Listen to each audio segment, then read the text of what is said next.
ನಿಮ್ಮ ಸುತ್ತಮುತ್ತ ಇರೋ 10 ಜನನ ನೋಡಿ, ಅತ್ಯಂತ ಸಾಮಾನ್ಯವಾಗಿ ಕೇಳಿಬರುವಂಥ ಪದ ಯಾವುದು ಅವ್ರ ಬಾಯಿಂದ?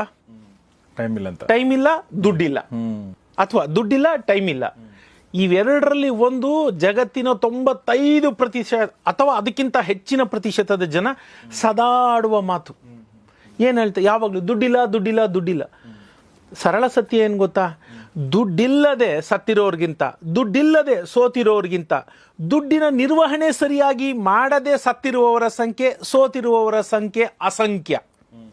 ಇದು ಸತ್ಯ. ಪ್ರೇರಣೆ ಅದೇ. ಅಯ್ಯೋ, ಇಷ್ಟು ಸರಳವಾಗಿದೆಯಲ್ಲಪ್ಪ, ಯಾಕೆ ಇವ್ರು ಕಾಂಪ್ಲಿಕೇಟ್ ಮಾಡ್ಕೋತಾರೆ? ದುಡ್ಡಿಲ್ಲ ಅನ್ನೋ ಕೊರಗು, ದುಡ್ಡಿಲ್ಲ ಅನ್ನೋ ಒಂದು ಗೊಣಗಾಟ ಸದಾ ಕೇಳ್ತಾನೆ ಇರ್ತೀವಿ. ಅಟ್ಲೀಸ್ಟ್ ನಾನಂತೂ ನನ್ನ ಚಿಕ್ಕ ಹುಡುಗನಾಗ್ಲಿದ್ದಾಗ ನನ್ನ ಅಪ್ಪ ಅಮ್ಮನ ಬಾಯಿಂದನೂ ಕೇಳ್ಕೊಂಬಂದಿರೋದೆ. ನಾನೇನೋ ಪಾಪ ಕೇವಲ ನೋಡುಗರಿಗೋ ಅಥವಾ ನನ್ನ ಓದುಗರಿಗೋ ಹೇಳ್ತಿರೋ ಮಾತಲ್ಲ, ಇದು ನಾನು ಕೇಳ್ಕೊಂಬಂದದ್ದು ಚಿಕ್ಕಂದಿಂದ. ಸದಾ ಇದೇ ಮಾತುಗಳು ಕೇಳಿದ್ವಿ. ಯಾಕೆ ಆ ಥರ ಆಗುತ್ತೆ? ಯಾಕೆ ಅಂದರೆ ನಮ್ಮಲ್ಲಿ ಆದ್ಯತೆಯ ಕೊರತೆ ಇರುತ್ತೆ. ಪ್ರಿಯಾರಿಟೈಸ್ ಮಾಡಬೇಕು. ಯಾವುದು ಸರಿ, ಯಾವುದು ತಪ್ಪು, ಯಾವುದು ಮೊದಲಿಗೆ ಮಾಡಬೇಕು.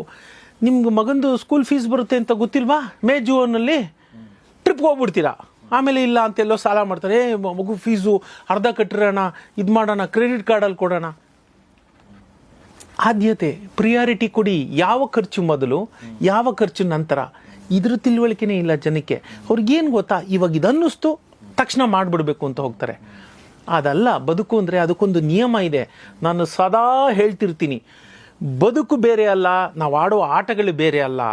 ಬದುಕು ಬೇರೆ ಅಲ್ಲ, ಬಿಸ್ನೆಸ್ ಬೇರೆ ಅಲ್ಲ. ಜನ ಎಲ್ಲ ಏನು ಹೇಳ್ತಾರೆ ಗೊತ್ತಾ? ಬಿಸ್ನೆಸ್ ಅಂದರೆ ಬೇರೆ, ಬದುಕಂದ್ರೆ ಬೇರೆ, ಆಟ ಅಂದರೆ ಬೇರೆ, ಇದೊಂದ್ರೆ ಏನು? ಅದೇನು ಸ್ವಿಚ್ಚಾ? ನೀವು ಒಂದ್ಸರಿ ಸ್ವಿಚ್ ಆಫ್ ಮಾಡಿದ ತಕ್ಷಣ ಲೈಟ್ ಆಫ್ ಆಗೋಯ್ತು, ಸ್ವಿಚ್ ಆನ್ ಮಾಡಿದ ತಕ್ಷಣ ಲೈಟ್ ಹತ್ಕೊಂಡ್ಬಿಡ್ತು ಅನ್ನೋದಕ್ಕೆ. You cannot differentiate. ನಿಮ್ಮ ವೃತ್ತಿ ಬದುಕು, ನಿಮ್ಮ ವೈಯಕ್ತಿಕ ಬದುಕು ಎರಡೂ ಒಂದೇ. ಜನ ಹೇಳ್ತಾರೆ ಸಪ್ರೇಟ್ ಮಾಡಿಬಿಡ್ಬೇಕು, ಅದನ್ನು ಹಂಗೆ ಇಟ್ಕೋಬೇಕು, ಇದನ್ನ ಹಿಂಗೆ ಇಟ್ಕೋಬೇಕು. ನಾನು ಹೇಳ್ತೀನಿ ಎರಡೂ ಒಂದೇ. ಏನು ಸಪ್ರೇಟು? ಹೇಗೆ ಸಪ್ರೇಟು?